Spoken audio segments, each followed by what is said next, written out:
Welcome to the Tech Egg. Don't get scrambled. Enjoy the video. Park the Ranger on level ground, set the parking brake, and chock both front wheels to prevent rolling. Disconnect the negative battery terminal to prevent shorts when you unplug taillight and bed wiring harnesses. Remove all cargo, bed liner pieces, and the tailgate by releasing its cables. Store pins and bolts in labeled bags.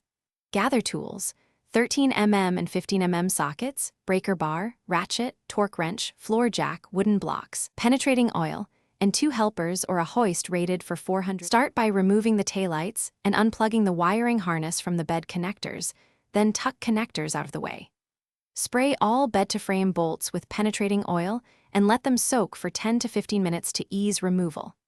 Locate the 6 main bed bolts, often 2 at the front risers and 4 along the rails, and loosen them with 13mm and 15mm sockets and a breaker bar. Keep bolts and washers in a labeled container and inspect for rust or damaged threads.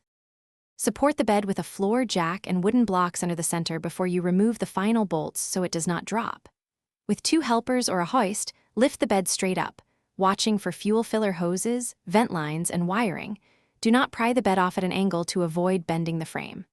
Once clear, gently set the bed on padded blocks, keep bolts and wiring labeled, and inspect frame mounts, crossmembers, and electrical connectors for corrosion or damage before reinstallation or storage.